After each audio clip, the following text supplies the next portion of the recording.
Hey guys, Primal Chaos here. I've had a few requests for these guys. I have no idea what they are about or anything, but the thumbnail for the video that I saw just before I clicked on it leads me to believe that this isn't all that dangerous. Yes, dangerous. This seems a little bit more verging on the silliness territory, which I'm all about. I love that shit. So it's Eskimo, Callboy, Hypa. I don't know. I've got zero context, except that I'm not going to be taking this one very seriously. I can see that in my future. Yeah, so let's just jump straight in because I'm really curious as to where this leads. And it's been suggested to me by people who've suggested things before, which were right on the money. It seems a little odd. I feel like I'm getting punked. Let's see how we go.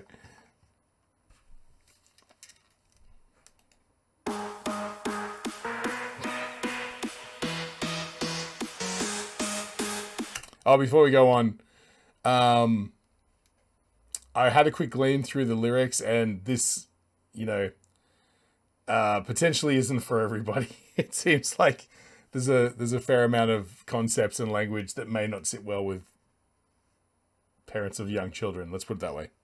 Just a warning.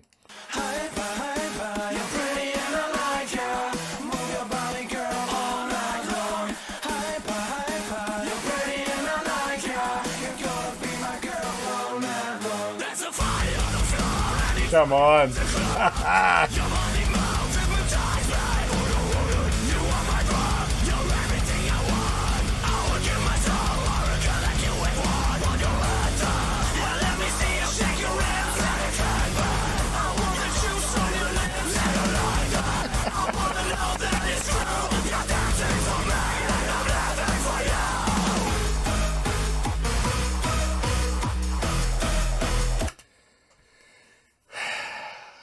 It's like the metalcore Steel Panther, but rather than leaning into 80s heavy metal, they're leaning into, well, I mean, in Australian culture, it'd be like 80s boganism, you know, the mullets and the mustaches and the... I was unlucky enough to have lived through that era in my childhood in Australia in the 80s. This wasn't a joke. This is how dudes would walk around by the beach and stuff like that. And I used to look at it back then and go, what's wrong with these dudes with their bad haircuts? And here we are. It's 2022 now, and this is what we have to live with. Hang on, let me go back, because I wanted that changeover. Just kills me. I think it was about there. I mean, it's Barbie Girl up to this point, right?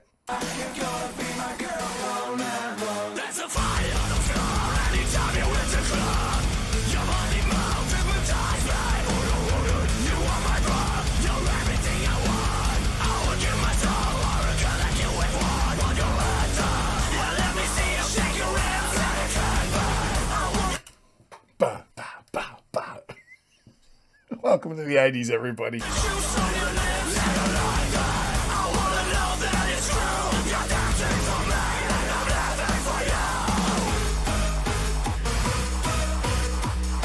That was Blue Steel.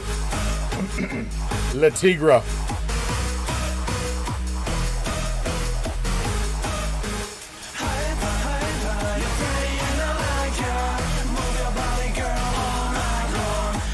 These guys got to be Euro, right? They got to be like German or Dutch or something. They're just too good at this sort of satirical, like, fuckery. I guess that's the only word I can use to describe it. I gotta know. I'm gonna find out right now. I gotta know. I'm sorry, I don't normally do this. Eskimo Callboy. German. There you go. Nailed it. They just have a great sense of humor and a way of making fun of themselves by making fun of everyone around them through imitation. And it's just spot on.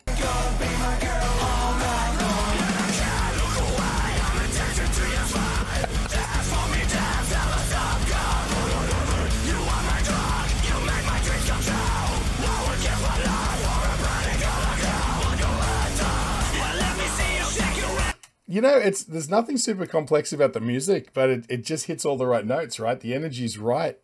It's rock solid. I haven't heard anything, you know, like I just came from reviewing a Ginger song, and that's a whole other energy, you know, musically. It's got, you know, this is really sort of on the pulse because it's supposed to emulate, you know, a club song, right? It's like do do do do do do do do, and so if everybody's trying to play something super complex, it's just going to be a train wreck.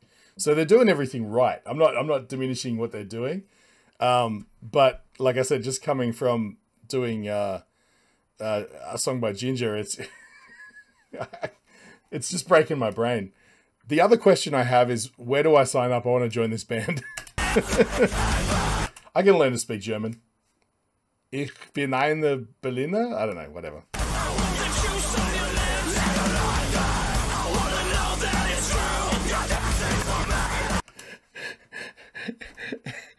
And now they're making fun of like other like metalcore tropes of like stage performance with that, you know, the crab squat or whatever it is that people do. God damn it. Hang on. I'm going back. There he is.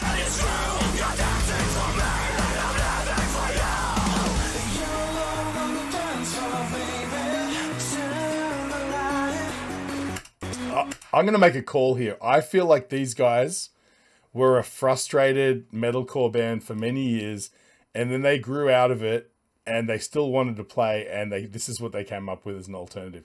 Very similar trajectory to, if you know the history of Steel Panther, they were originally a covers band who I was lucky enough to see right before they broke. Back in 2010, I went on a trip, you know, as most of you know, I'm Australian, but we flew to LA and Vegas and a few other places. And, you know, I'd heard for years and years, if you're staying near Hollywood, you could go to just about any venue there and you can see probably your most favorite band you've ever had or loved playing in a small venue to like 100 people, or members of those bands doing projects and stuff like that, where they're jumping around, you know, in other bands and things. And on a Tuesday night, you can go to a club in Hollywood and see, you know, a band you never thought you'd be able to see live. And so as soon as we booked the tickets, we were like, well, we're staying in West Hollywood. I'm going to see who's playing at the House of Blues while we're there and see maybe there's some crazy bands that we will never get to see in Australia or whatever.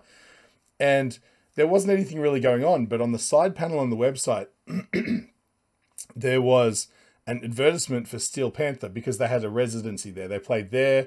They also play somewhere else in LA and also at the Mandalay Bay, I think it was back then, in Vegas. And they'd do like 3 nights a week. They'd be in 3 different locations doing cover songs and stuff like that. But at this point, they used to be called Metal School, and they just transitioned to Steel Panther from memory. They started to like they were doing exclusively covers. They started to write their own stuff. Now, all of those guys from that band have all been in bands that were marginally successful, you know, back in sort of like the 90s and 2000s. Some of them even performing in bands that were big name bands as like session guys and stuff throughout the time. They all landed in Metal School. Metal School became incredibly popular locally in that region. And then they moved on to becoming Steel Panther. And then, so we saw them in 2010 where they just released their first album. And so by the time that, you know, I saw that on the thing, I'm going, well, we've got to go see those guys, you know. By the time I saw that to the time we flew out and got there, I'd heard their album and stuff like that. And I distinctly remember on the night, they would do mostly covers, but they'd throw in like, you know, Death Tour But Metal or something like that. And I remember being in the crowd screaming back the lyrics to this, what's his name? The singer anyway. And I remember him seeing me sing the lyrics back and get super stoked about it. He goes, yeah, fuck yeah, dude. You know, he's pointing at me as I'm singing the song back to him. Because at that point, most of the people who are the locals are probably used to going and listening to, watching them do like Van Halen songs and things like that, you know. And so, you know, I was right there at the transition of that trajectory before they blew up and became megastars. The next time we went back, we ended up seeing them 3 times. And at that point, the tipping point had already happened. And now they were sort of Steel Panther and people knew who they were, you know. But it was really interesting to be there at sort of like the genesis moment for those guys. But long story short, I feel like this is a similar story here. Again, having no context, this thing just doesn't happen in a vacuum. nobody sits there and puts an ad in the paper going, want to make a metalcore satirical band. These guys are probably players from other bands who started this as a joke. Maybe they did a goofy sort of metalcore night or something and it evolved into this.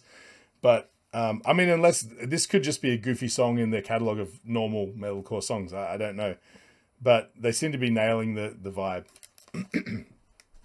Let's hear some more.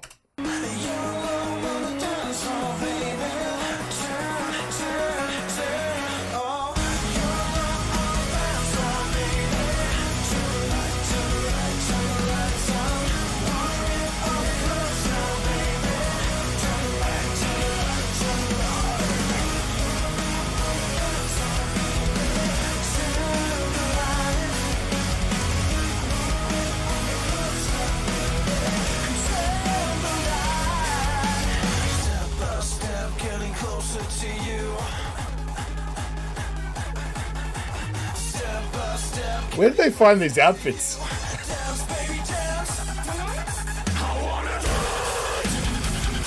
Oh, yeah.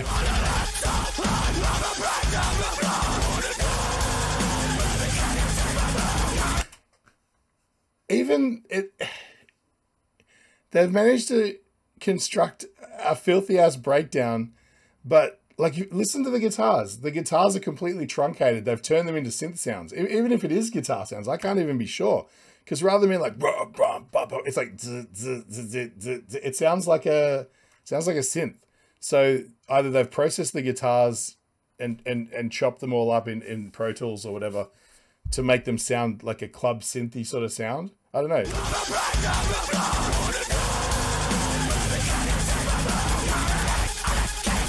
I'm not even sure.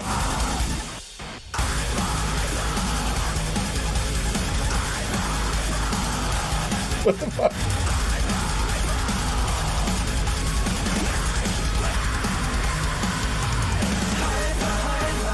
Oh my god, the audacity.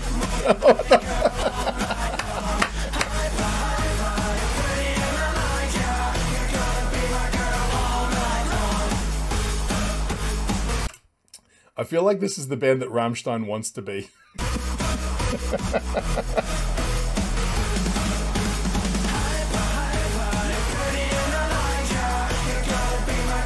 Oh, you go over the dance circle, yeah.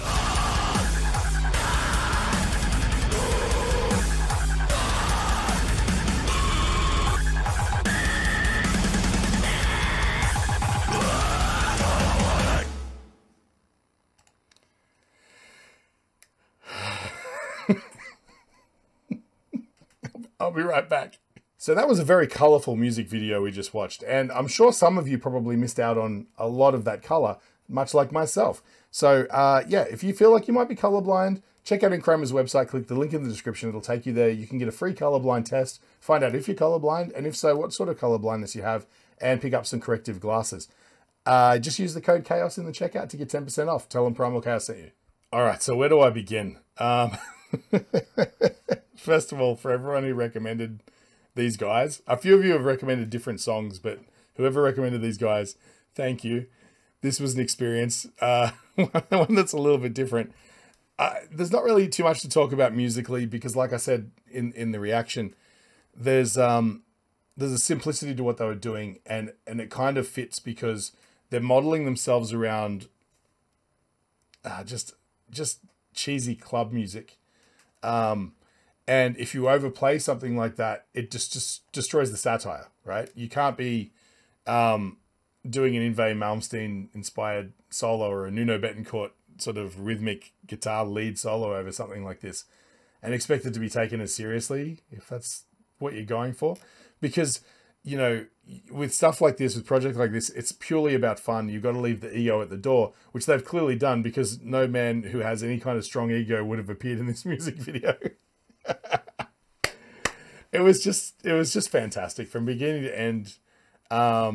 They're nailing the concept that they're going for, which is always fun to see. Like with things like this, there's a real danger of taking a big swing and missing, you know, by not taking it seriously enough in pushing the limits of how much you're willing to make a fool of yourself. And that's where it goes from cringe and tips over into hilarious. And these guys are just going balls to the wall. It's perfect. Everybody's in their element. Like I said, my suggestion is from just this, maybe you guys can fill me in. I'm sure there's someone out there who's a historian on these guys. They're clearly a band that had really minor league success and went, you know what, we're going to try to figure something out. That said, this could also be, I'm in like Schrodinger's paradox right now. It could be this, it could be that, it could be both. Maybe these are all members of other bands that were relatively successful and are doing this as a side gig for the fun of it. And I mean, that's a potential too. They all seem a little bit older. And that's what sort of leads me to believe that this is like a follow on from a frustrated career somewhere else, you know? That said, I'm here for it, man. I gotta stop finding cool bands like this that I want to keep reviewing because I only have limited slots, you know. But I'll definitely do more of these guys. It was a wild ride, you know. There was some Barbie Girl elements, there was some metalcore elements. If you could call it metalcore, again, this is so genre dividing or divisive that you really can't place it anywhere, at least not to my knowledge, anyway. But yeah, wow. Okay, thanks a lot, guys. This was a trip. If you haven't already, like and subscribe. Again, all these videos get demonetized, so if you feel like I brightened your day at all, maybe just consider buying me a coffee. Click the link in the description. Any little bit helps, guys. Thank you so much. I really want to turn this into a full-time thing. At the moment, it's whatever spare time I can scrape together, you know. So thank you so much. I appreciate it. And yeah, catch you on the next one.